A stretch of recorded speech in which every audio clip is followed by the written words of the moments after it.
Où passeras-tu l'éternité, mon ami? Bientôt Jésus te jugera, le sais-tu? Seras-tu parmi les élus, mon ami? Ou seras-tu condamné, jeté en enfer?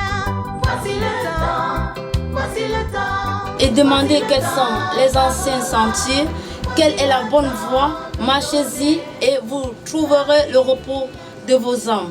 Jérémie 6, verset 16. Ceci ne peut se faire que si l'on consulte l'histoire des personnes ayant connu ces anciens sentiers, car ce seront certainement des personnes de qualité avec une carrure spirituelle, intellectuelle et même professionnelle imposante, comme c'est le cas pour notre invité de ce jour. Bienvenue au centre évangélique de Tsinga, siège de la radio Jésus-Christ, Roi des Rois, émettant en modulation des fréquences sur la 95.fm. Vous êtes en direct sur Salvation Light Diffusion. Il sera question pour nous, au cours de cette édition, d'interroger notre invité que vous découvrirez certainement sous peu, afin d'acquérir à travers ces différentes interventions l'orientation vers les anciens sentiers. Mesdames et messieurs, bienvenue une fois de plus. Installez-vous confortablement, le temps pour nous de dérouler le tapis rouge pour notre invité.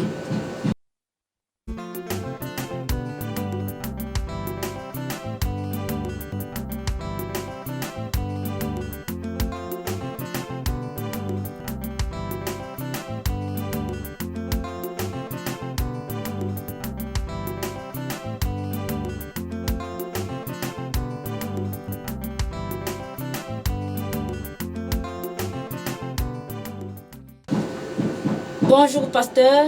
Bonjour. Merci d'avoir honoré à notre invitation. Je suis très heureux d'être l'invité de votre chaîne. Et c'est pour moi un grand plaisir. Le plaisir est partagé, pasteur. Qui est le pasteur Landry Tchana? On vous connaît généralement sous le nom de pasteur Tchana Landry. Or, vous êtes le pasteur Tchana Tchani Paulin Landry, Camerounais, originaire de la région de l'Ouest, département du D, arrondissement de Baganté, village Bangoula. Vous êtes né en 1967, marié et père de 5 enfants. Est-ce ça? Et juste une petite retouche, c'est le pasteur Tchana Tchami Dantse Landry. Bon, on m'appelle souvent Paulin parce que depuis l'enfance, on m'a donné ce sobriquet-là. Donc c'est un sobriquet dont l'histoire est assez grande. Mais sinon, mon nom c'est Tchana Tchami Dantse Landry. Et le plus souvent on m'a connu sous le nom de pasteur Paulin. Merci révérend, merci. Parlez-nous un peu de votre origine familiale. Qui sont vos parents? Je dirais, mon père c'est Monsieur Dantse Clément. Quand vous lisez Le combat de la foi, oui. Dès le départ, l'homme de Dieu, Nestor Toukéa, le décrit comme le Jétro. Voilà. Donc pourquoi? Parce que il est le grand frère de l'homme de Dieu, Nestor Toukéa. Donc j'étais 4 à leur maman. Il y a lui, Toukéa, Dantse Clément, Toukéa Nestor, Koundia Marguerite et Fondia Jeanne. Donc ce sont les 4 enfants de Ndiako Elisabeth, qui était la femme, n'est-ce pas, de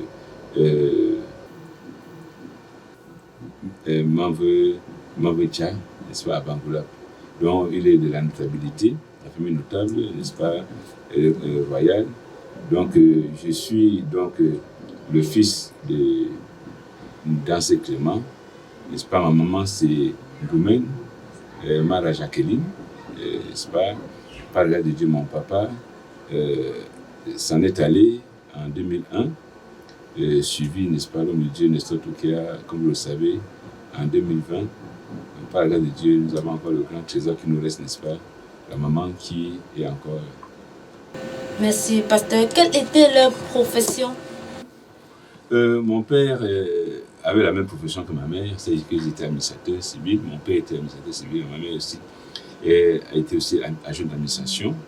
Donc mon père a travaillé dans l'administration. Il a un peu parcouru tout le long. Il a été d'abord, comme tous les gens de son temps, enseignant de l'école primaire à Baranté, l'école catholique de Baranté, à Baranté, l'école catholique qui est à Mandia, n'est-ce pas, c'était leur école, puisque la maison familiale n'est pas, la maison qu'il avait construite n'est pas très loin de là.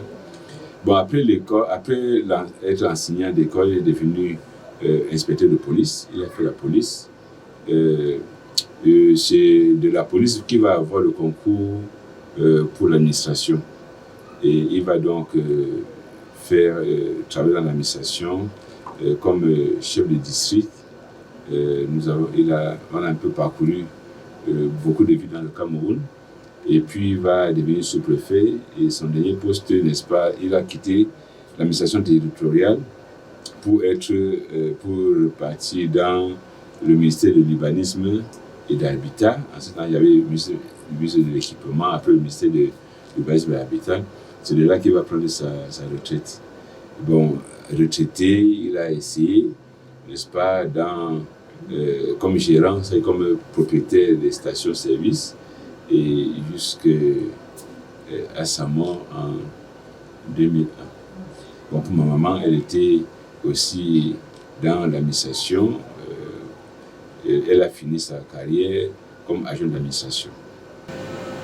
Monsieur Révérend, vous êtes originaire de la région de l'Ouest et nous savons qu'à l'Ouest est tellement religieux. Ça veut dire que vos parents, ils étaient de quelle religion? Est-ce que c'est la même religion que vous suivez aujourd'hui? Nous ne pouvons pas dire que l'Ouest est tellement religieuse. L'Ouest, vous savez, l'Ouest est plus une des parties du Cameroun un peu très conservatrice, avec les chefferies par exemple, avec le culte des ancêtres, avec ce que nous appelons dans le jargon chrétien l'idolâtrie. Et donc, mais si vous parlez de religieux dans ce sens-là, d'accord, mais pour ce qui est de la religion proprement dit chrétienne, mon père a été d'obédience catholique. Parce que c'est là qu'ils ont grandi avec l'homme de Dieu, dans ce creuset-là, n'est-ce pas, ils ont fait l'école catholique, donc il était catholique, il s'est marié à l'église catholique. Bon, du moins, mon père avait 3 femmes, donc pour la première femme, il était à l'église catholique. Bon, comme l'église catholique n'acceptait pas la polygamie, donc les autres mariages, n'est-ce pas, n'étaient pas à l'église. Ma maman, elle avait plutôt une culture de l'église évangélique, qu'on appelait protestant. Puisque mon père, il a grandi à l'ouest avant de quitter à cause du travail pour le littoral, pour Douala, pour Mbamayo, et puis pour d'autres parties du Cameroun où le service l'envoyait. Et ma maman, elle a plus ses parents étaient plus en Consamba. Vous savez qu'avec les mouvements des années 60, là, beaucoup de personnes des régions de l'Ouest Cameroun ont migré vers le littoral, vers le Mungo particulièrement. Donc c'est là-bas où elle a grandi. Donc ma maman, à l'Ouest, à Baranté, bon, vous savez, on avait, en ce temps-là, il y avait les catholiques, il y avait les protestants, comme on parlait.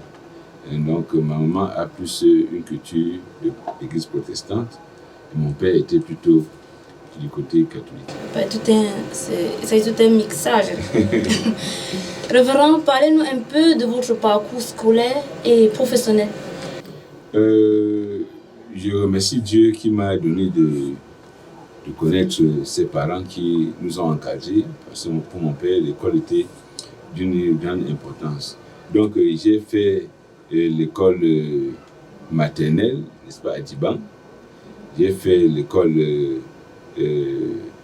primaire, une partie à Dimako, une partie à Yaoundé, une partie à Douala, plus à Bafoussam, selon qu'on affectait mon père. Donc c'est à Bafoussam qu'il a pris la retraite.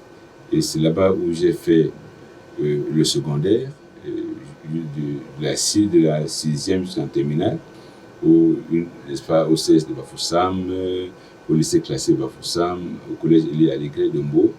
Et après mon baccalauréat, donc j'ai continué à l'université de Yaoundé. Bon, arrivé à l'université de Yaoundé, c'était dans les années 80-90, 90 là, où c'était les années de Blaise au Cameroun, avec les revendications estudiantines qui ont abouti, n'est-ce pas, aux villes mortes, tout cela. Donc, nous arrivons à l'université à un moment où le campus est avec le Parlement et beaucoup de choses. Ce qui fait que l'école n'a pas été très facile. C'est là où Dieu m'a ouvert une porte, n'est-ce pas, pour aller continuer les études en Allemagne. Donc, après mes études secondaires, j'ai eu une porte ouverte pour aller continuer mes études en Allemagne parce que ces années-là étaient au Cameroun un peu très difficiles. Vous avez, après ce parcours, vous êtes allé à l'extérieur, plus précisément en Allemagne, Oui. où vous avez continué. Mais vous, qu'est-ce que vous avez effectué comme profession? En Allemagne, j'ai fait des études dans l'ingénierie, dans le centre de l'ingénieur, où j'ai eu un diplôme d'ingénieur en construction mécanique, en technique de procédés. Donc, j'ai fait mes études en Allemagne.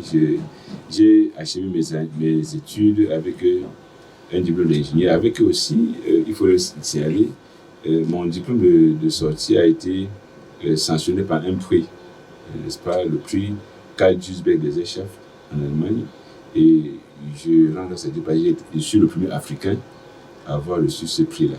Wow. Et puis j'ai continué mes études, je suis rentré au Cameroun. Quand je suis rentré au Cameroun, puisque j'aimais étudier, en même temps que je travaillais dans une structure de la place, j'ai continué mes études, j'ai été recruté à Polytech pour préparer pour un cycle doctoral. Bon, j'ai fait, avant l'introduction de LMD, n'est-ce pas, j'ai eu le DEA, un troisième cycle, et je m'étais engagé pour le doctorat qui malheureusement ne va pas aboutir à cause de beaucoup de sollicitations, à cause de l'œuvre de Dieu. Parlant justement de Dieu, à quel âge est-ce que vous avez rencontré le Seigneur et dans quelles circonstances exactement? Je ne peux pas dire à quel âge, puisque j'ai grandi dans l'église. C'est très jeune, puisque je vous ai dit que l'homme de Dieu, Nestor Toukéa, est mon oncle. C'est le petit. L'église, nous parlons de la vraie église de Dieu du Cameroun. La vraie église du Cameroun. Okay. Donc, c'est mon père, puisque l'oncle, c'est juste pour situer aux auditeurs. J'ai dit que mon père, c'est Toukéa, dans ce paiement, le géniteur. N'est-ce pas? C'est sous lui que j'ai grandi en réalité. Puisque dès très jeune, nous avons été un peu, on peut dire, peut-être le mot captivé ne va pas aller très bien, mais nous avons été toujours un peu surpris par le témoignage de service de Dieu qu'il faisait. Puisque notre père, chaque fois, il nous racontait comment son petit frère était pasteur et comment il faisait. Et cela nous a galvanisé. Ce qui fait que très tôt, donc par la grâce de Dieu, n'est-ce pas, étant dans cette famille-là, je vais m'attacher à lui particulièrement dès le bas âge. Donc ce qui fait que je suis un produit de l'Église. Je crois que mon père, en ce temps-là, mon père n'avait pas cru, ma mère en ce temps-là n'avait pas encore cru, mais mon père même, n'est-ce pas, c'est l'homme de Nestor Toukéa, qui m'a, dès le bas âge, parce que souvent les gens disent que les enfants ne croient pas. Les enfants croient. Quand Jésus dit qu'il laissait venir à moi les petits-enfants, parce que c'est que leur cœur est vrai. Le sentiment de leur cœur est vrai. Quand un enfant accepte l'évangile, il le fait de tout. Alors qu'un grand, n'est-ce pas, il dit qu'il croit alors qu'il ne croit pas. Donc nous avons cru vraiment nous avons cru au Dieu de Toukéa Nestor, au Dieu de notre Père. Nous avons accepté, n'est-ce pas, sa vie nous a, sa manière de vivre nous a fasciné, si on peut le dire, dans le bon sens, bien sûr. Ce qui fait que nous avons axé notre vie à être comme lui. à lui ressembler. C'est que nous avons plus passé du temps à côté de lui. Nous avons reçu l'éducation que j'ai reçue. C'est de lui que j'ai reçu cette éducation.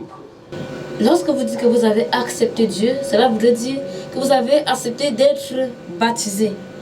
Bon, je vais être baptisé en 85. Et par qui? Par le... Je ne sais plus très bien comment c'était l'homme de Dieu Nestor Touquet qui m'avait baptisé. C'était à Mombo, n'est-ce pas, le 25 décembre 1985, lors d'une convention à Mombo. C'est là-bas que je vais me faire baptiser, là-bas à Kwansi, le quartier, là-bas loin en bas. Lorsqu'on parle de chrétiens reverends, on s'intéresse aussi à un truc particulier qui est le Saint-Esprit. Quand est-ce que vous avez reçu le Saint-Esprit? J'ai reçu le Saint-Esprit pendant les vacances, puisque nous passions toutes les vacances à Mombo, n'est-ce pas? Mombo est comme notre village, puisque une fois que nous prenons les bulletins, souvent nous ne prenons même pas les bulletins avant de passer en vacances. Dès le moment où on a fait les examens, n'est-ce pas, vers le mois de mai, avril-mai, on était directement partis pour les vacances. On passait la meilleure partie de notre temps avec l'homme de Dieu ou bien alors à Mombo. Donc c'était pendant les vacances de 1985 que je vais recevoir le Saint-Esprit avec certains de mes frères avec qui nous passions le temps ensemble. Vous savez, cela a été très important parce que c'est lorsque je demande le baptême à la Convention 85 et mon père, l'homme de Dieu, il refuse de me faire baptiser, Il me dit que lui, il ne voulait pas, il n'était pas sûr de la sincérité de ma foi parce que c'est dire que lui, d'abord, s'il me baptisait que je ne tenais pas, ça devient un problème. Parce qu'avoir un enfant qui va être rétrograde, ce n'est pas très réjouissant. Lui, il voulait que. Alors, quand je lui ai dit que papa, tu refuses de me faire baptiser, mais comme Dieu m'a donné le Saint-Esprit, tu vas faire comment? Alors, c'est là qu'il a, comme l'apôtre Pierre dit, n'est-ce pas, comment vous refusez le baptême d'eau, n'est-ce pas, ceux qui ont reçu le Saint-Esprit comme nous. Voilà ce qui a fait qu'il a essayé de me baptiser, c'était en 87. Et c'est là où vraiment, il peut dire que commence vraiment la vraie vie chrétienne. Pasteur, vous avez dit qu'après les études secondaires, vous êtes allé en Allemagne. Vous avez passé plusieurs années. C'était en quelle année et pour quel but? Je suis parti en Allemagne pour étudier. Aujourd'hui, les jeunes se déplacent vers l'extérieur pour rechercher de l'argent, par exemple. Non, je suis parti je vous l'ai dit, n'est-ce pas, lorsque j'ai eu le baccalauréat, nous sommes dans les années de Brest sur Cameroun, où vraiment c'est difficile d'étudier dans les conditions pareilles. Là où Dieu m'a ouvert une porte par le biais de ma grande sœur, Virginie, qui, elle y était déjà, et par son biais, je vais donc passer en Allemagne pour continuer, pour étudier.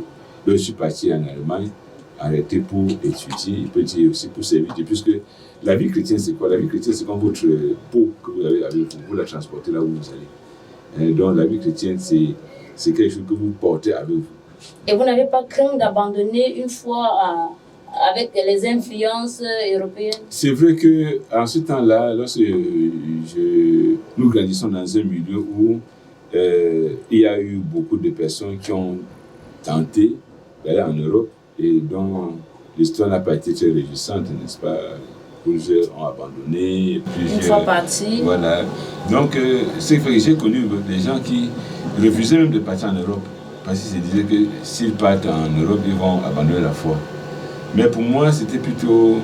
je n'ai pas réfléchi dans ce sens, parce que qu'un chrétien ne réfléchit pas sur sa chrétienté, il est chrétien. Un mois ne réfléchit pas sur sa donc il est de peau noire. Donc pour moi, de la même manière que j'ai vécu ici au Cameroun, l'homme Dieu m'avait dit, en partant que bon, va en paix, n'est-ce pas, Dieu va disposer des frères pour t'aider. C'est vrai qu'il n'y avait pas de frères là-bas. Quand il dit les frères de la vraie église de Dieu, ceux qui étaient là-bas, n'est-ce pas, n'étaient plus... en fait, on ne connaissait pas leur foi. Donc, quand il m'en va, j'ai deux choses dans la tête. Étudier et relever le défi de montrer aux hommes que l'Europe est sur la terre comme toutes les choses. Si le diable vous gagnez ici au Cameroun, c'est que vous gagnez partout. Et si vous pouvez gagner le diable ici au Cameroun, vous pouvez le gagner partout. Donc, et aussi effacer cette image qu'on avait que lorsqu'on arrive en Europe, n'est-ce pas, il y a plus de diable là-bas qu'ici, là. Donc, seulement, non, pour moi, j'ai lu l'histoire de Joseph en Égypte, j'ai lu l'histoire de Daniel à Babylone, n'est-ce pas, j'ai eu le témoin de beaucoup de personnes qui ont servi Dieu dans les personnes. Donc, pour moi, c'était un défi à relever pour montrer que non, je n'ai pas peur de perdre la foi, puisque j'ai cru. Je sais en qui j'ai cru, donc quelles que soient les circonstances, je suis capable de pouvoir, n'est-ce pas, vivre ma foi. Comment est-ce que ça s'est passé avec votre persévérance? Puisqu'on a l'impression qu'étant en Europe, il n'y a plus le temps pour la foi, il n'y a pas le temps pour persévérer, c'est ce qu'on constate aujourd'hui. Bon, je crois que c'est vrai que les conditions dans lesquelles nous sommes allés, nous devons persévérer étaient un peu très difficiles. Ces conditions difficiles m'ont beaucoup aidé. M'ont aidé à pouvoir asseoir ma foi chrétienne. Puisque pour moi, il n'était pas question de voir si je peux croire. J'avais cru, j'étais baptisé, j'avais le Saint-Esprit.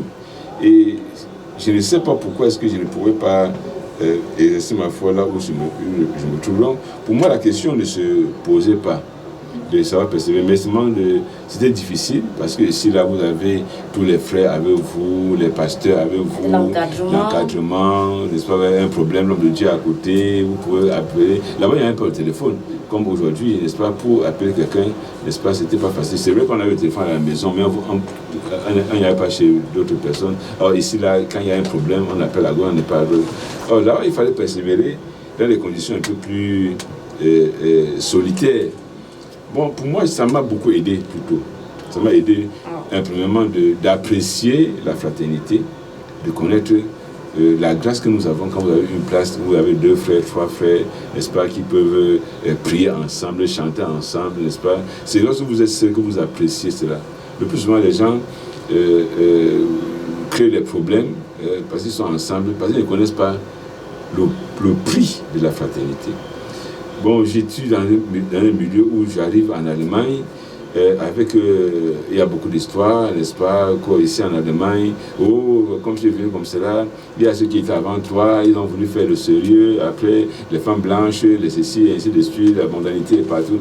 Vous arrivez dans un milieu, n'est-ce pas, où beaucoup de choses que vous connaissez pas au Cameroun, n'est-ce pas, sont tout à fait banales.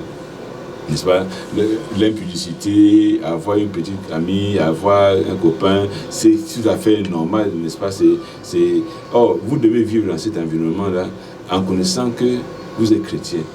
Donc il vous faut une certaine discipline, il vous faut croire, il vous faut choisir même vos amitiés pour ne pas être entraîné par le fait des amis, n'est-ce pas, à certaines dérives. Donc il y a beaucoup de choses auxquelles on doit faire face. Mais pour moi, cela n'a pas été très difficile. D'abord parce que j'avais beaucoup de frères ici au Cameroun. Et j'avais beaucoup d'amis au Cameroun. Et ma force était quoi? Ma force était cette fraternité. De me dire qu'un jour, je vais rentrer au Cameroun. Puisque en partant en Allemagne, ce n'était pas pour rester. Dès le départ, je savais que c'était même pas que faire. C'est parce que l'école, l'université était un peu en désordre. C'est là que j'ai même accepté de partir en Europe. Parce que je n'avais jamais eu envie de voyager. Donc pour moi, aller, c'était juste pour aller étudier et rentrer. Alors quand il me disait que si je rentre au Cameroun et je vois mes amis comme le frère Martin Mbonnier, comme le pasteur Ndjanga, comme mes frères, n'est-ce pas, ou bien comme l'homme de Dieu, qui ne voulait pas me baptiser parce qu'il n'était pas sûr si j'avais même saisi la foi. Quand il veut les voir et que je tourne la face, mais je les fuis, ma vie aura quel sens, puisque ma vie ne peut pas se comprendre hors de l'église. Donc cette pensée-là m'a permis de pouvoir résister à toutes les influences qu'on pouvait avoir, n'est-ce pas, dans beaucoup de déboires dans lesquels les Africains tombaient, n'est-ce pas, et ça m'a permis, puisque quand on croit aussi c'est pour la vie éternelle, n'est-ce pas, quand vous pensez que vous êtes bien sûr loin de vos parents, loin de vos amis, loin des regards, mais vous avez la conscience que Dieu est là. Et comme Dieu est là, n'est-ce pas, vous croyez en Dieu, vous devez savoir comment vous comporter pour plaire à Dieu. Et d'autant plus que je crois à la guérison par Christ. Amen. Depuis mon enfance, je l'ai expérimenté, non pas et j'ai adhéré à cela. Et je sais que la guérison par Christ ne peut être que pour ceux-là qui croient en Dieu, qui sont sincères dans leur foi. Et c'est vrai qu'en Europe, quand vous arrivez en Europe, le système est très avancé, tout le monde est assuré, tout le monde a une police d'assurance, c'est obligatoire d'ailleurs, puisque vous n'êtes pas assuré, vous ne pouvez pas avoir l'inscription à l'université, n'est-ce pas, vous ne pouvez pas peut-être avoir certaines choses. Donc, qu'est-ce qu'il faut faire? Accepter la guérison par Christ, ou bien alors les facilités qui sont ouvertes. Mais pour nous, on n'a pas accepté la guérison par Christ parce que ici en Europe, en Afrique, il n'y avait pas d'hôpitaux. C'est parce qu'il y avait des hôpitaux, mais on a fait le choix d'expérimenter cette grâce. Donc, ce qui fait que, comme nous croyons à la guérison par Christ et comme nous prêchons aux hommes, il ne faut pas que demain, cela puisse tourner à notre honte. Cela nous impose donc, n'est-ce pas, un mode de vie tout à fait particulier. Révérend, quelle analyse faites-vous par rapport au travail pour l'expansion de l'évangile dans les pays européens, de votre époque à cette époque où nous sommes? Pour moi, je pense que le besoin d'évangéliser l'Europe est réel. Parce que déjà, même quand je suis parti là-bas, j'étudiais, c'est vrai, mais j'ai passé plus mon temps aussi à évangéliser, à témoigner. J'étais content parce que j'ai essayé de voir les milieux, de voir, j'ai fait une prospection, n'est-ce pas, des milieux chrétiens, pentecôtistes, n'est-ce pas, charismatiques, les religions traditionnelles, catholiques, j'ai essayé de voir la foi Baha'i, et puis j'ai pu apprécier la grâce que nous avons au Cameroun. Et c'est cette fierté qui m'a permis d'être content. Parce que c'est quand vous êtes là-bas, quand vous voyez ce que les autres font, ou bien quand vous voyez les erreurs, n'est-ce pas, qu'ils font, que vous comprenez les enseignements que vous avez. En réalité, la vraie Église de Dieu du Cameroun, je le dis, n'est-ce pas, sans, n'est-ce pas, craindre d'être contredit par qui que ce soit, nous avons les enseignements dans tous les domaines. Il n'y a pas un aspect de la vie, n'est-ce pas, où le Seigneur n'a pas donné une orientation. Et je suis tellement fier de cela. J'étais tellement, quand j'ai essayé de voir partout, j'étais tellement fier de ce que nous avons au Cameroun. Et malheureusement, plusieurs d'entre nous, n'est-ce pas, ne le connaissent pas. Nous avons un trésor inestimable. L'explication du livre, n'est-ce pas, est complète. Et c'est un trésor. Et moi, j'étais très content de cela, de dire, n'est-ce pas, la grâce qu'on a au Cameroun, de le faire connaître aux gens, n'est-ce pas, de l'annoncer aux gens et de leur faire connaître que non, voici ce que nous croyons. Et c'est là qui m'a permis à comprendre que je ne pouvais pas chaque fois aller peut-être vers les gens. J'ai dit non, pourquoi ne pas faire rassembler les gens moi-même? Parce que pour moi déjà, la chambre d'étudiants que j'avais, c'est un lieu de prière. Parce que pour moi, en principe, la maison d'un chrétien devait être une maison de prière. Et grâce à ce que vous avez fait en ce temps-là, est née sous le ministère de l'explication des livres la mission de la vraie Église de Dieu, oui, du côté de l'Allemagne et en Europe en général. Oui, puisque quand je suis arrivé, bon, j'ai essayé de voir le milieu, l'environnement, même le légal, les juridiques, n'est-ce pas, et j'ai vu, mais c'était possible de légaliser. Aussi une association, puis j'ai vu l'association des Camerounais, c'est légalisé, l'association des Algériens, c'est légalisé, l'association des... Mais pourquoi est-ce que moi je ne peux pas légaliser et adorer, n'est-ce pas, selon ma foi. C'est ce qui m'a permis de lancer le dossier de légalisation de l'Église. Donc cela va aboutir, n'est-ce pas, lors du 3e voyage de l'homme de Dieu, puisque on a trouvé bon de faire venir l'homme de Dieu aussi en Allemagne. Il est venu par 3 ou 4 fois. Donc c'est lors de son 3e voyage que j'ai finalisé, puisque j'avais lancé cela avant. Et quand il est venu, je crois que sa présence a ouvert les portes de l'évangile. Puisqu'il est venu, on témoignait, on parlait de lieu en lieu. Mais quand il est venu pour la 3e fois, on a fait le baptême dans le Rhin. N'est-ce pas, on a communié en Allemagne. Et quelques mois après, n'est-ce pas, le dossier qui était là en cours a été légalisé. Donc c'est moi qui ai été à l'origine de la mission qui avait institué True Church of God Germany Mission. Et c'est la seule, n'est-ce pas, qui soit légalisée en Allemagne et qui a permis, n'est-ce pas, qui a ouvert ainsi un cadre d'encadrement pour d'autres frères qui sont venus. Bon, en France, nous avons, n'est-ce pas, aussi, entre-temps, n'est-ce pas, l'œuvre qui s'est aussi installée. Donc, notre vœu, notre prière, notre travail était d'apporter à l'évangile en Occident.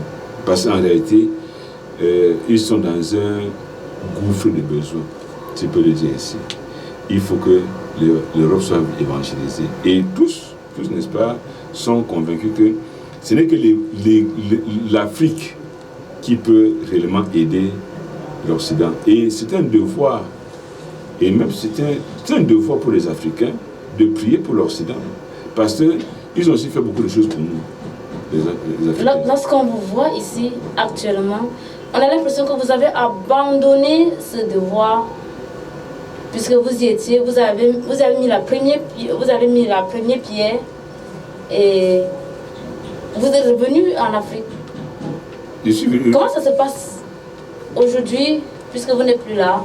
Non, j'ai créé, n'est-ce pas, la mission d'Afrique du Cameroun, et elle fonctionne jusqu'à aujourd'hui. Elle encadre beaucoup de personnes, n'est-ce pas? Encore samedi, n'est-ce pas, il y a eu une nation évangélique avec conseil en France, n'est-ce pas, qui n'est que le résultat de ce travail-là. Ce travail se produit. C'est pas que si j'ai fait la mission d'Afrique en Allemagne, il doit être là pour suivre. C'est mon travail, je l'ai fait. Ça a ouvert une porte, n'est-ce pas, pour encadrer beaucoup de jeunes, n'est-ce pas? Et donc, comme je le disais, je n'ai pas démissionné sur ce travail-là, n'est-ce pas? Nous le faisons d'une autre manière. Mais je dis ceci, il faut dire à tous les Africains que nous avons un devoir. Un devoir, si nous pensons que nous avons reçu l'évangile de Dieu, nous avons un devoir de pouvoir évangéliser l'Europe. Et j'ai eu à causer avec beaucoup de pasteurs en Occident, et ils le disaient d'ailleurs qu'ils attendent, n'est-ce pas, un réveil spirituel, mais qui ne peut venir que de l'Afrique. Malheureusement, n'est-ce pas, les Africains, n'est-ce pas, sont en train de s'aborder ce qu'ils pouvaient avoir. Et je crois que ce que je peux dire à mes frères qui sont restés, c'est que l'évangile que nous avons à amener n'est pas l'évangile pour les Africains de l'Europe, mais ça doit être l'évangile pour sauver les hommes et les Occidentaux et tout le monde. Révérend, vous travaillez pour Dieu. On se demande pour ce qui vous a motivé d'abandonner les projets professionnels, puisqu'il y a des hommes comme vous qui ont des travaux profanes et qui travaillent aussi pour l'œuvre de Dieu. Vous avez tout abandonné pour exercer juste l'œuvre de Dieu, pour l'œuvre de Dieu. On se demande qu'est-ce qui vous a motivé. En fait, je vous ai dit tout à l'heure que voir mon père travailler, comme disait Christophe, cela nous a été pour nous une motivation particulière, parce qu'on a voulu aussi être sur ces traces. Donc pour moi, travailler même, le travail profane, n'est-ce pas, n'était pas trop dans ma pensée. Depuis l'enfance, j'avais voulu, il me voyait plus serviteur de Dieu en plein temps qu'ingénieur ou bien docteur, tout cela.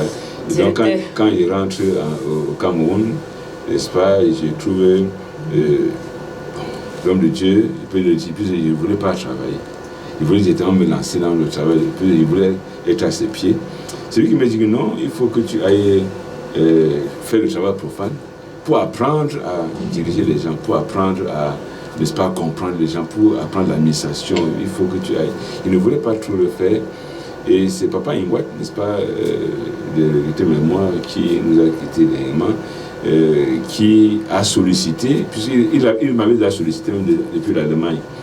Donc quand il est venu en Allemagne, il a fait une visite là-bas et il voulait à tout prix que je revienne pour travailler avec lui, bon, puisque j'étais dans l'atelier des procédures, la construction des machines et tout cela, et il voulait implémenter ça, n'est-ce pas, à la Sodecao, pour la transformation agroalimentaire et tout ça. Donc il trouvait que, bon, quand je suis rentré, il n'avait pas trop envie de partir travailler là-bas. C'est l'homme de Dieu qui m'a dit que non. Et puis il a sollicité, il a fait des instances auprès de l'homme de Dieu, qui lui a dit que non, il faut aller travailler. Bon, je vais le faire, et avec beaucoup d'applications d'ailleurs.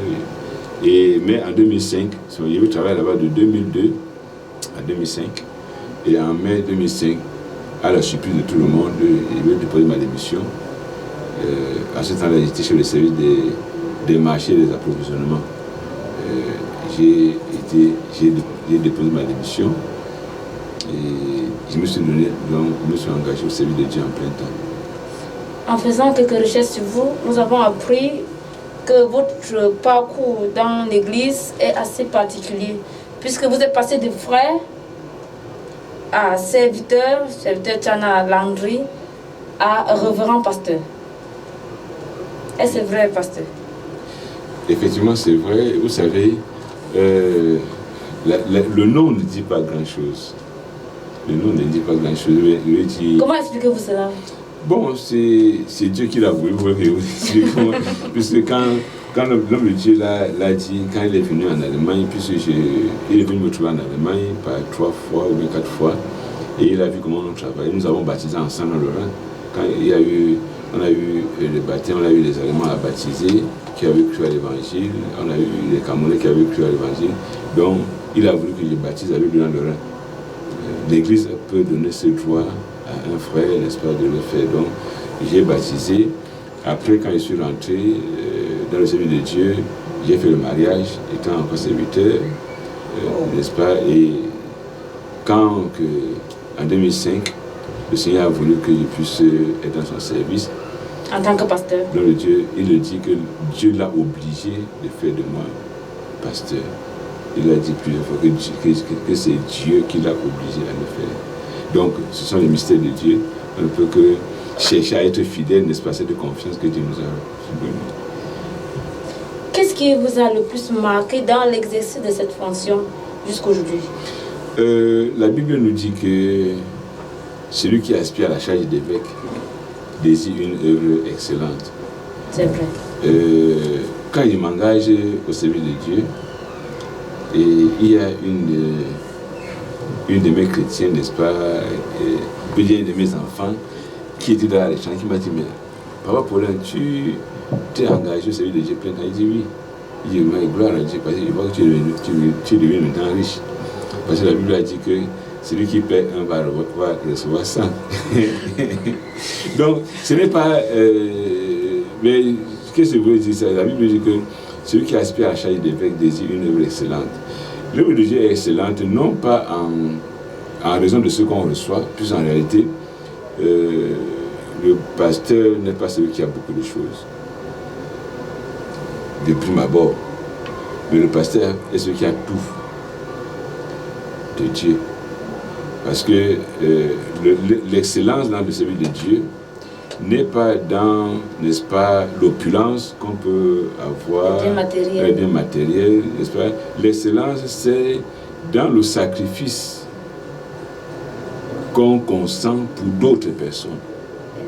Parce que celui qui s'engage au service de Dieu a décidé de consacrer sa vie pour le besoin des autres. Et cela a été toujours pour moi, depuis même mes études, c'était pour moi, j'ai toujours aspiré à faire quelque chose pour les hommes.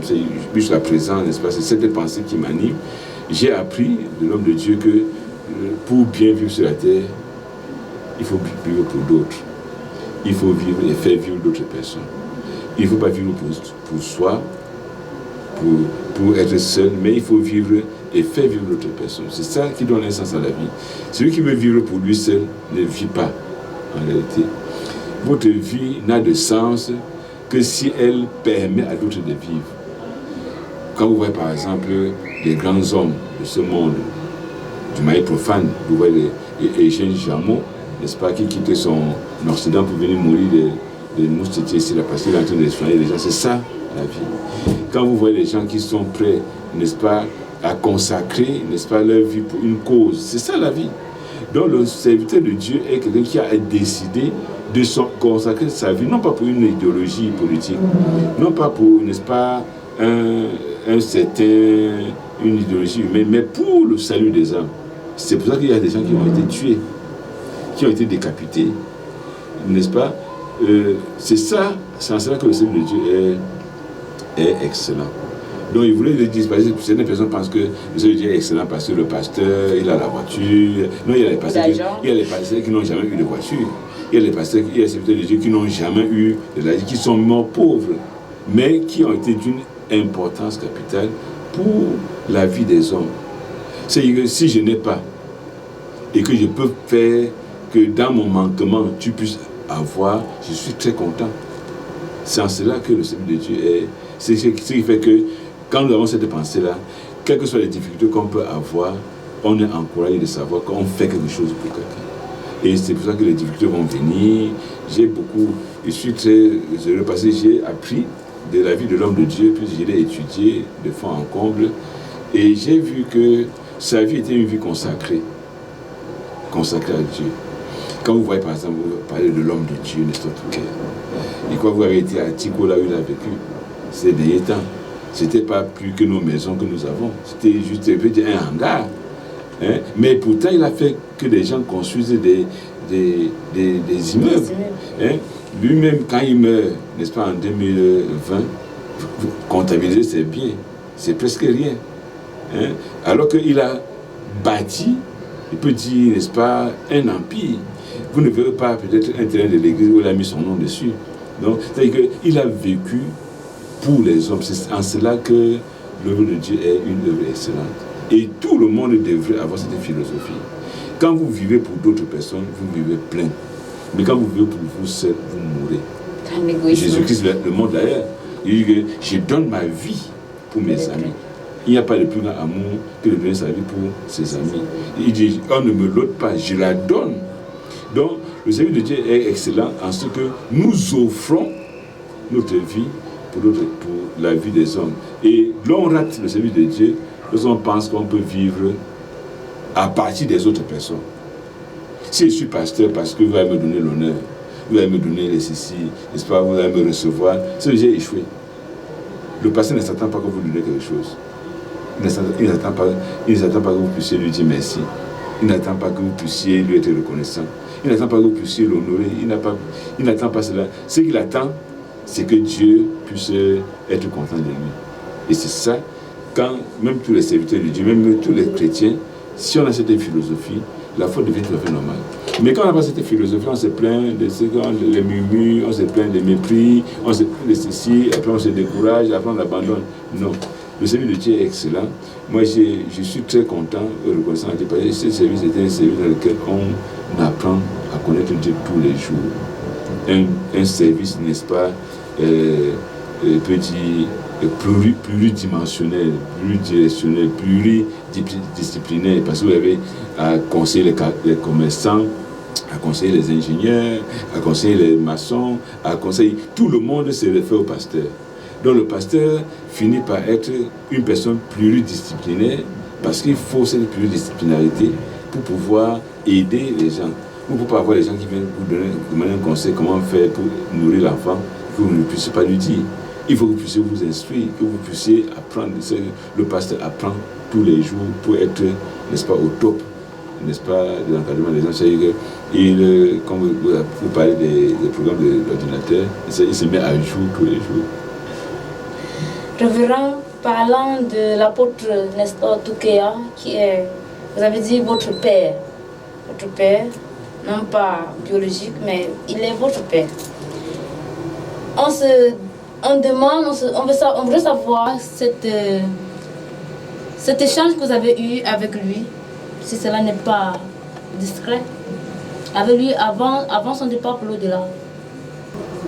Je ne sais pas quel échange on a eu beaucoup. Quand il mourait, nous étions tous là. Il partait, n'est-ce pas, comme s'il partait en voyage. N'est-ce pas, on chantait, on pleurait en même temps. C'était pour moi une expérience particulière de voir un homme de Dieu, n'est-ce pas, qui part sans regret, qui part en vous disant au revoir, qui part n'est-ce pas, en bénissant, n'est-ce pas, ça montre une paix du cœur et ça rejoint, n'est-ce pas, l'enseignement qui donnait qu'un serviteur de Dieu ne part pas comme s'il avait fait, il part en bénissant. Effectivement, il est parti en bénissant. Et l'une des paroles qui dit, n'est-ce pas, il dit, bon, restez unis, n'est-ce pas, la vie éternelle est vraie, et qui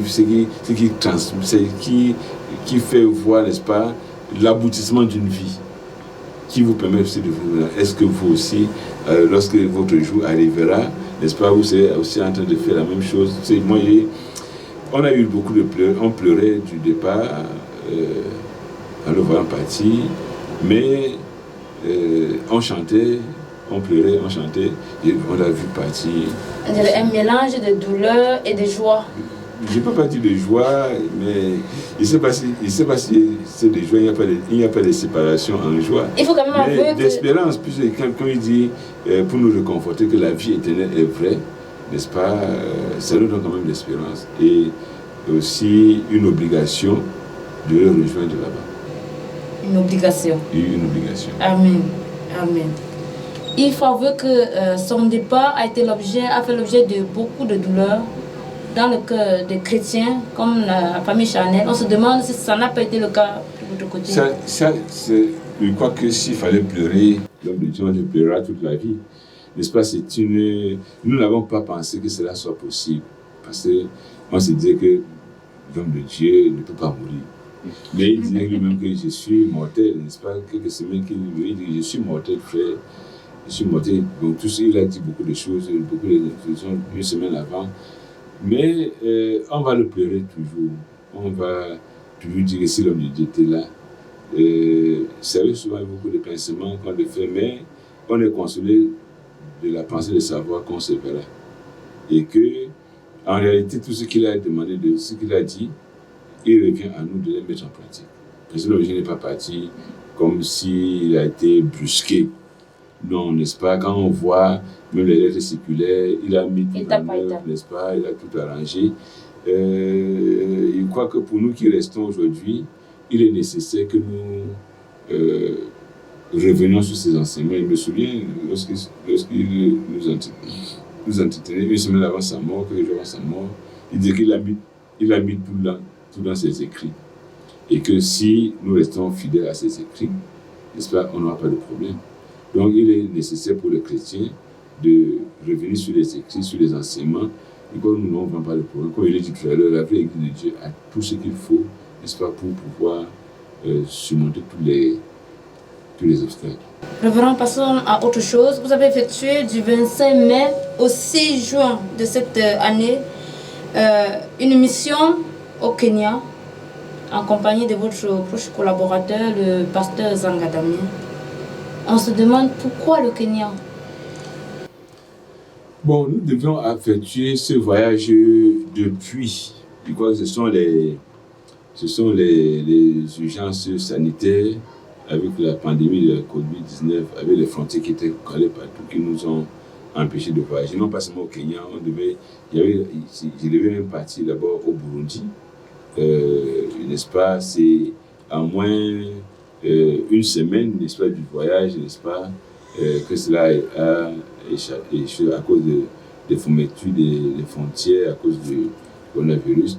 Donc nous avions des contacts, n'est-ce pas, à partir du site de l'église, n'est-ce pas, les contacts par internet. Il y a ceux qui nous suivent, qui écoutent la parole et qui ont apprécié l'enseignement que la vraie Église de Dieu dispense. Bon, moi, en tant que directeur de l'édition et de la communication, à ce temps-là, j'étais chargé, n'est-ce pas, de recevoir tous les messages qui venaient de part et d'autre. Donc, on a eu des gens qui s'intéressaient à l'évangile que la vraie Église de Dieu prêche. Et lorsque l'opportunité a été, nous avons mis cela devant Dieu. Lorsque l'opportunité a été donnée, nous avons donc décidé de faire un voyage exploratoire évangélique au Kenya pour voir, comme les 12 espions, n'est-ce pas, si le pays était prenable. Voilà, donc nous sommes allés, on a fait à peu près 10 jours au Kenya, on a prêché l'évangile, il y a des gens qui ont cru à l'évangile, ce qui nous a beaucoup encouragés. On ne s'attendait pas à cela. On a passé le temps à étudier la Bible avec eux. Et pour rentrer, nous avons été obligés de baptiser. La Bible dit ceux qui croient et qui seront baptisés. Ils ont cru à l'évangile, on les a baptisés, on a fait le service de Dieu. Et on est rentré avec, n'est-ce pas, cette volonté de ces nouveaux convertis, de faire partie désormais de la grande famille de la vraie Église de Dieu, n'est-ce pas, comme mission de la vraie Église de Dieu au Kenya. Ça veut dire qu'on peut déjà parler de la mission de l'Appel de Dieu au Kenya. Oui, on peut déjà parler de la mission de l'Appel de Dieu au Kenya. Et qu'est-ce qui vous a marqué particulièrement lors de ce voyage à Nairobi? Ce qui nous a marqué particulièrement, c'est l'anglais. Vous savez, nous arrivons dans un pays anglophone, et c'est là que je voudrais dire à tous les pasteurs, à tous les serviteurs de Dieu, de ne négliger aucune langue, parce que vous ne savez pas là où la nécessité va vous l'imposer. Nous avons été obligés de faire notre séjour en anglais. Ce n'était pas facile, n'est-ce pas? Et ça nous a aussi beaucoup aidé, mais on s'est fait comprendre. Ce qui nous a beaucoup aussi vu, c'était de voir que les Kenyans sont très religieux et très ouverts. Ils sont très ouverts et ils ont accepté avec beaucoup de joie l'évangile qu'on leur a apporté. Amen. Ils ne sont pas, quand ils ont été convaincus, ils ne sont pas mis. Et pour le dire, c'est un pasteur que nous avons baptisé, c'est qui a reconnu que ce qu'il faisait jusqu'alors n'était pas de l'ordre de la parole de Dieu. Et il n'a pas eu honte de dire à ses chrétiens que, mes frères, je vous ai conduits, mais c'était dans l'erreur. Il faut maintenant que nous nous mettions en ordre. Et pour donner l'exemple, lui-même s'est fait baptiser avec sa femme. Et dès lors, n'est-ce pas, nous avons créé une cellule de prière dans sa maison. Il n'y en avait pas, il partait un peu plus loin pour adorer, pour faire leur service. Donc nous avons créé une cellule de prière dans sa maison qui aujourd'hui compte près de 30 personnes déjà. Et puis on les encadre, n'est-ce pas, par la parole de Dieu. Et nous prions que le Seigneur les soutienne continuellement. Amen. Parlant de mission, vous étiez au Ghana du 14 au 27 septembre de cette même année. On voudrait savoir, pasteur, par rapport au Kenya, le Ghana, Kenya et Ghana, est-ce qu'on pouvait donner une nette comparaison, par exemple, par rapport à la progression de l'évangile dans ces deux pays? D'abord, au Kenya, n'est-ce pas, c'est la première fois que l'on prêche en Afrique de l'Est. Donc, c'était une mission exploratoire qui nous a ouvert une porte en Afrique de l'Est et nous prions que le Seigneur l'agrandisse, n'est-ce pas, pour atteindre tous les autres pays d'Afrique de l'Est, le Soudan, n'est-ce pas, le Burundi, l'Érythrée, n'est-ce pas, l'Afrique du Sud. Par contre, le Ghana était une mission pastorale.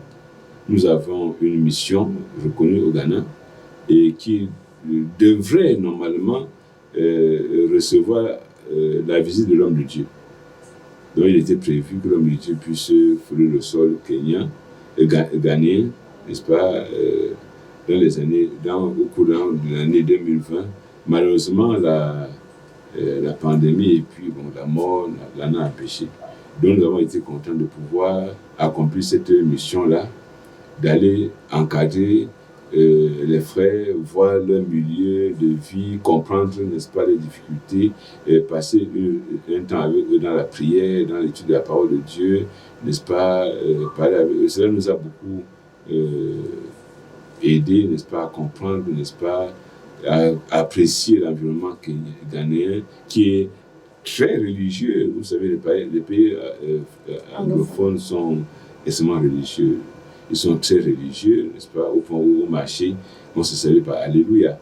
Donc, donc il fallait donc étudier et voir comment leur apporter l'évangile.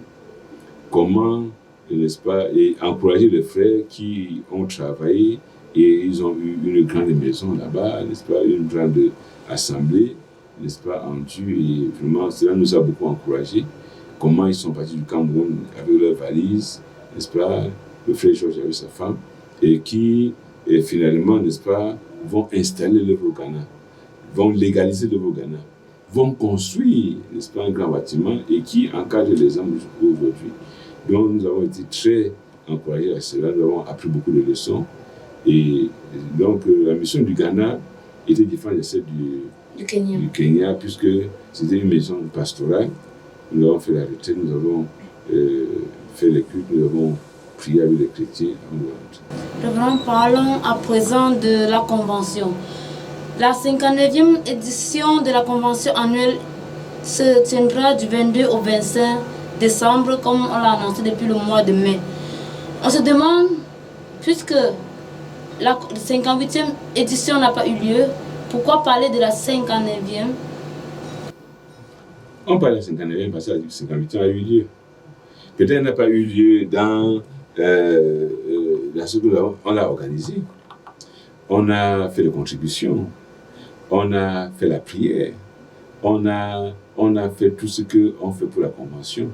Il est vrai que certains détracteurs se sont levés pour s'aborder, n'est-ce pas, notre rencontre, car cela ne tient. On a clôturé la convention. Aujourd'hui, n'est-ce pas, les gens ont été à Mumbo pour la convention. Elle n'a pas été peut-être dans l'ampleur que nous aurons souhaité, ce qui fait aussi partie de la foi chrétienne, n'est-ce pas, qui nous permet de pouvoir apprécier beaucoup de choses. La convention a eu lieu, il y a eu des enseignements qui ont été donnés, il y a eu le culte de clôture qui a été fait. Donc la convention de la 58e a bien eu lieu. C'est là que nous parlons de la 59e. Qu'est-ce que la convention, s'il faut instruire ceux qui nous écoutent? La convention pour les enfants de Dieu ne commence pas aujourd'hui. N'est-ce pas, quand on voit dans la Bible, n'est-ce pas, Dieu avait choisi une place pour y faire résider son nom, où le peuple disait chaque année devait y aller. Quand on voit l'exemple dans le livre de 1 Samuel chapitre 1, on voit l'exemple d'Aïkan avec sa maison. On dit que chaque année, il montait, chaque année, il partait faire sacrifice, chaque année, il partait adorer, n'est-ce pas? Donc, c'est pas quelque chose qui est aujourd'hui. Et lorsque l'homme de Dieu a reçu de Dieu, n'est-ce pas, cette vision de commencer à prêcher, la convention n'est pas venue entre-temps. Il a commencé avec la convention que chaque année, on regroupait les enfants de Dieu. Ils étaient peut-être une dizaine, n'est-ce pas? Ils se regroupaient chaque fois dans le style que Dieu avait donné à Mumbo, qui est ainsi choisi par Dieu. Je crois que l'histoire de Mumbo, vous connaissez déjà, avec, n'est-ce pas, ce site, n'est-ce pas, pittoresque qui a été donné à l'homme de Dieu pour le chasser. On savait que c'était le logis, n'est-ce pas, des mauvais esprits. Mais par la grâce de Dieu, le Saint-Esprit a chassé tout cela. Et on a implanté le camp qui est devenu aujourd'hui le camp spirituel de Mumbo, qui s'étend sur presque 2 hectares. Donc, la convention a été toujours, comme au temps de Silo, n'est-ce pas, au temps de Anne, le lieu où les enfants de Dieu se retrouvaient, puisque la vie de d'où il y avait pour les frères de demeurer ensemble. Donc, la convention, donc, est le lieu où nous, selon ce qui est mis dans nos statuts, qui dit la convention, c'est le lieu où nous raffermissons les liens de fraternité. La convention, c'est le lieu où nous recentrons notre enseignement, où nous donnons aux chrétiens la même compréhension de la parole. C'est là où nous corrigeons, n'est-ce pas, s'il y a des mauvaises doctrines qui sont intervenues par l'enseignement, n'est-ce pas, on détruit pour que le peuple soit instruit de la même manière. La convention, c'est le lieu où nous prenons nos plus grandes décisions. Vous pouvez voir par exemple qu'au temps de l'homme de Dieu, n'est-ce pas, les grands problèmes, ils disaient toujours qu'on va se voir à la convention. Il y avait les assemblées qui ne s'entendaient pas, il y avait les serviteurs qui ne s'entendaient pas, il y avait des difficultés à gauche, il y avait des difficultés à droite, n'est-ce pas? On dit que bon, c'est à la convention qu'on va voir. Donc la convention, c'est là où nous allons pour harmoniser nos points de vue par la parole de Dieu, pour prendre nos grandes décisions. Et cela a toujours été ainsi. Les décisions de la convention ne sont plus discutables. C'est pour nous l'instance suprême. La convention, les décisions de la convention ne sont pas discutables. Et c'est pour ça que beaucoup de serviteurs de Dieu, n'est-ce pas, ont été reconnus à la convention. C'est là où la convention, c'est le creuset de notre foi. On va à la convention, non pas parce qu'on s'entend beaucoup, mais parce qu'il y a des différences, et à la convention, on va avoir l'orientation. Donc, quand les gens disent qu'il faut qu'on s'entende avant d'appeler à la convention, cela n'a jamais été le cas. On ne sait pas quand on est parti à la convention. On part à la convention parce qu'il y a des problèmes. C'est pour ça qu'à la convention, il y a l'homme qui avait fait le bureau exécutif de la convention qui recueillait tous les problèmes qui peuvent venir des chrétiens. Donc, on part à la convention parce qu'il y a des problèmes. Il peut y avoir des problèmes dans les assemblées, entre les serviteurs de Dieu, il peut y avoir des problèmes. Mais c'est à la convention qu'on part pour les résoudre. Donc, la convention est pour nous, sous le ministère de l'explication du livre, un rendez-vous à ne pas manquer. On a connu d'ailleurs que si quelqu'un n'est pas à la convention, ça veut dire qu'il n'était plus de la foi. Quand on voit qu'un chrétien n'est pas parti à la convention, on sait qu'il n'est plus de la foi. Parce qu'on ne peut pas refuser là où Dieu guérit les 800 personnes, n'est-ce pas, les 700 personnes, où il relève les paralytiques, où il ouvre les yeux des aveugles, n'est-ce pas, où les stériles, n'est-ce pas, sont bénis comme en asilo. Vous ne pouvez pas refuser de partir là-bas et vous êtes encore vous êtes dans la présence de Dieu, ce n'est pas possible. Donc la convention revêt pour nous, pour les chrétiens de la vie de Dieu, un caractère sacré, un caractère obligatoire. Ça fait ça va faire la 59e édition où chaque année on passe la convention. Il y a eu des situations très difficiles d'abord. N'est-ce pas, chaque fois, il me souvient, l'homme me dit que c'est pas plus grâce qu'on a pu organiser la convention. Plusieurs fois, c'est pas plus grâce parce qu'effectivement, c'est un milieu où le diable fait tout pour que les enfants de Dieu ne se ressemblent pas.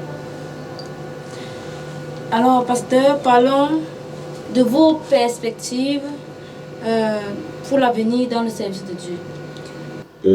Ma prière à Dieu, c'est que je parvienne.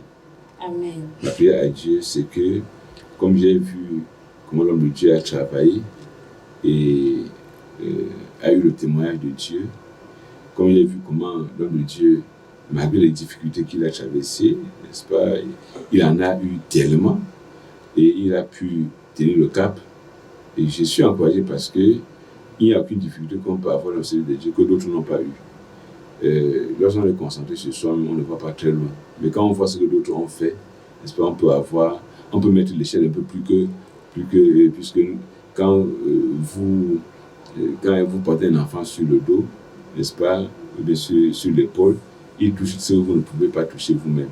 Donc je pense que ma prière à Dieu, c'est de me permettre, n'est-ce pas, de travailler comme l'homme de Dieu a travaillé. Et peut-être, s'il peut être utile, n'est-ce pas, à l'avancement de l'œuvre de Dieu, lui, il voulait, il a dit d'ailleurs que la vraie Église de Dieu va sauver le monde. Et si je peux contribuer, n'est-ce pas, dans ce programme, n'est-ce pas, selon la grâce que Dieu peut donner, c'est ça pour moi une très bonne chose. Lorsqu'on vous écoute depuis longtemps de cette émission, on comprend que le métier de pasteur n'est pas un métier comme tous les autres. Là, on se demande si ce métier procure tous les jours du bonheur. Le bonheur, oui. Mais pas le bonheur qu'on vous entendez peut-être chaque fois dans la vie, n'est-ce pas? Le bonheur que cela procure, c'est à travers les blessures, c'est à travers, n'est-ce pas, l'apôtre Paul le dit d'ailleurs, hein, il le dit, il a été en danger sur les mers, en danger sur les routes, n'est-ce pas, en danger parmi les gens de sa nation, en danger parmi les faux frères, en danger parmi, n'est-ce pas, plusieurs fois frappé 40 coups moins 1. C'est ça. Et pour finir, n'est-ce pas, il est mort scié.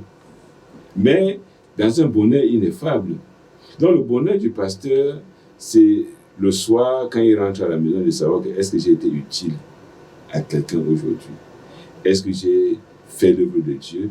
Et malgré tout ce qu'on peut, n'est-ce pas, souffrir, quand c'est là qu'on a été un peu peut-être utile pour l'évangile, c'est ça qui donne la joie du chrétien, la joie du serviteur de Dieu. Donc le bonheur est dans l'accomplissement, n'est-ce pas, au quotidien de son travail. Le pasteur est chaque jour dans les réflexions parce que les problèmes peuvent surgir de tout moment.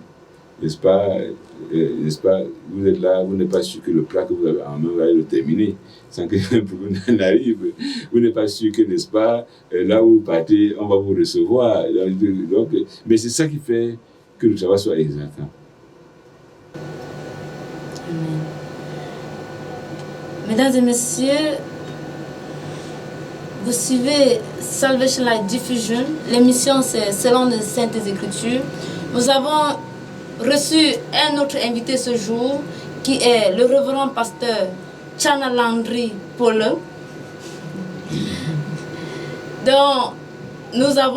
qui nous a édifié jusqu'à cette heure.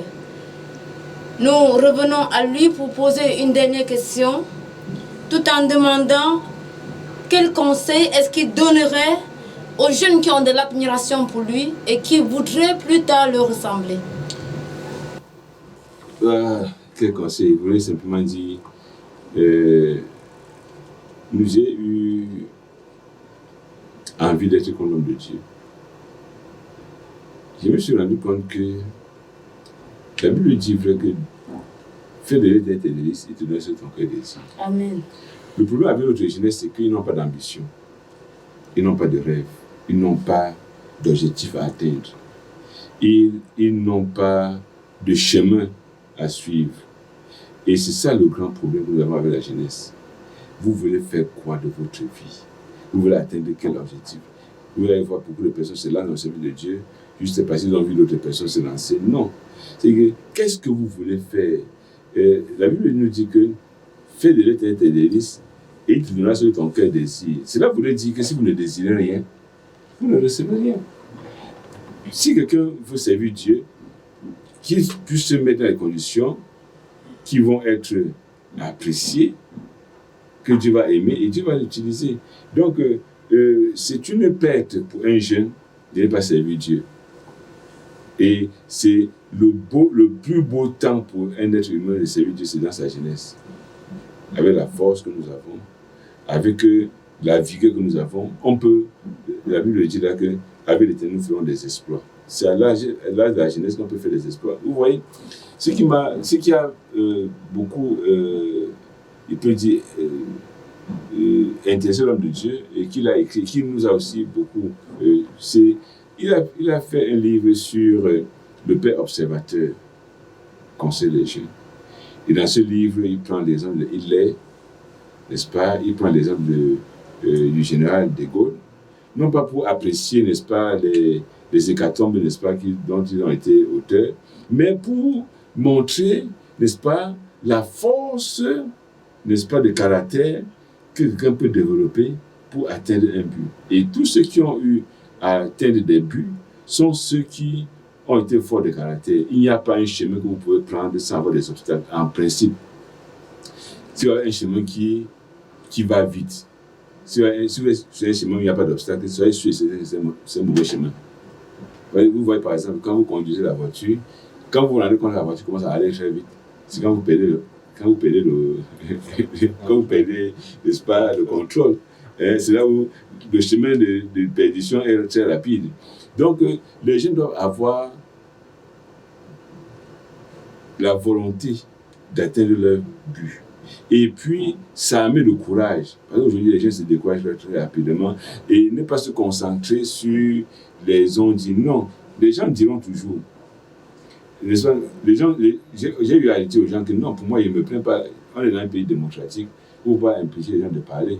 Les gens parlent, ils parleront toujours. Quand vous parlez bien, ils vont toujours parler. Que vous fassiez mal, ils vont toujours parler. Donc, que le jeune se concentre sur ce qu'il veut atteindre. Fixez-vous un but honorable, que ce soit dans le service de Dieu, et vous atteindrez ce but. Je me suis rendu compte, étant en Allemagne, que tout le programme que j'avais pour ma vie, puis je savais que quand il va rentrer au Cameroun, si Dieu m'accorde, je vais faire ceci, je vais faire ceci, je vais faire ceci, je vais faire ceci. Et je me suis rendu compte que tout ce que j'avais comme programme, je l'ai accompli.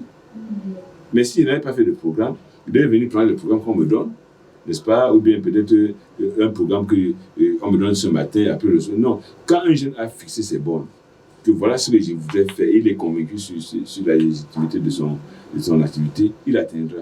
Malheureusement, aujourd'hui, beaucoup de jeunes sont malheureusement, n'est-ce pas, virés dans la recherche du gain, en oubliant celui qui donne le gain. N'est-ce pas?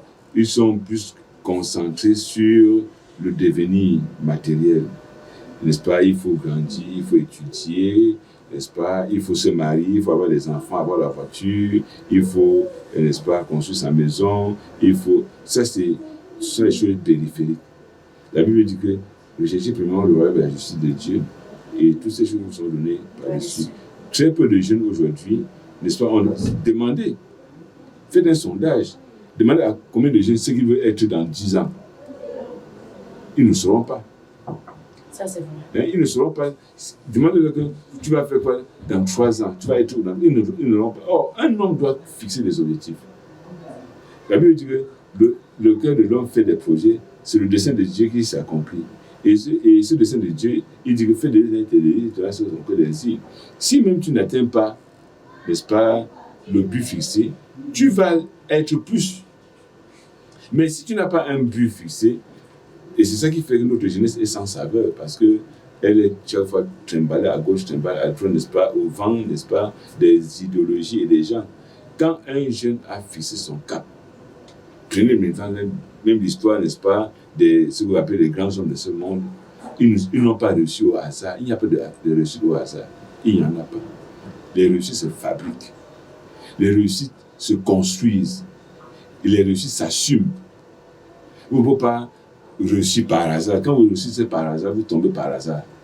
Mais quand vous construisez, quand vous savez que voici mon objectif, et je vais l'atteindre, vous donnez tous les moyens pour le faire.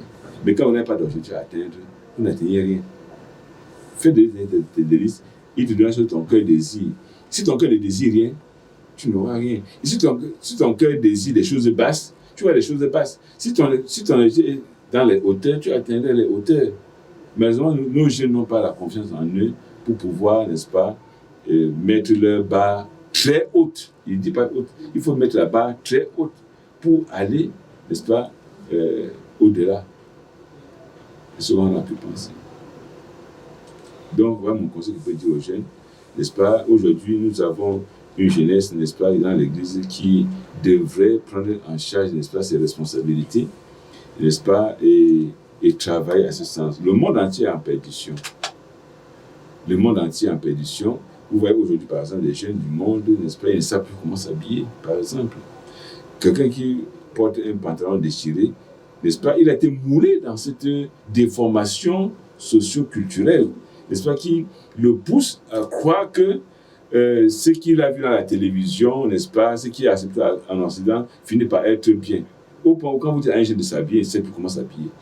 Donc l'Église, le jeune chrétien, devrait plutôt, au lieu de chercher à se mondaniser en imitant les choses du monde, apporter au monde les valeurs chrétiennes et le faire avec joie.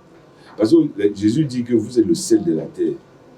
Combien de jeunes aujourd'hui sont contents, n'est-ce pas, d'affirmer la chrétienté à l'université, au lieu de travail dans le taxi, et ainsi de suite. Combien de jeunes sont contents, n'est-ce pas, de s'habiller de manière digne, la Bible dit, avec pudeur et modestie. Combien? Aujourd'hui, on dit encore chrétien, n'est-ce pas, d'avoir un langage, n'est-ce pas, pur. Ça ne devait pas être. Le chrétien devait être content. Nous avions grandi avec cette envie, n'est-ce pas, d'imposer notre vie chrétienne là où nous nous trouvons, de déranger en réalité. C'est que quand vous ne parlez pas de Dieu, et même ça, c'est même l'un des points qui m'a fait beaucoup, qui m'a donné la force en Occident, parce qu'un pasteur m'avait dit, comme tu t'en vas en Europe, sache que quand la grâce de Dieu se multiplie, quand on la partage, si tu la gardes pour toi-même, tu payes. Ça voulait dire quoi?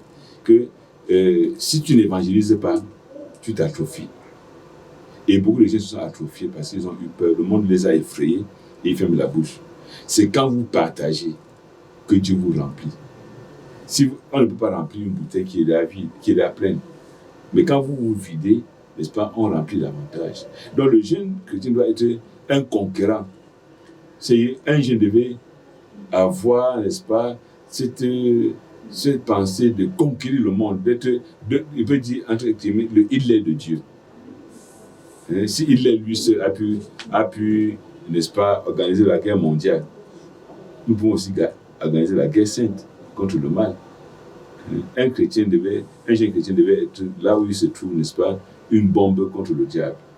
Que grâce à lui, il m'a dit ça, et il m'a dit, ce pasteur m'avait dit que évite les pastages à vide. Il faut que quand tu es jeune, quand tu passes quelque part, tu laisses les traces. Non pas les traces, n'est-ce pas, négatives, mais des traces qu'on puisse parler en disant que tu sois une référence. Mais beaucoup de jeunes aujourd'hui, n'est-ce pas, sont indolores à l'église.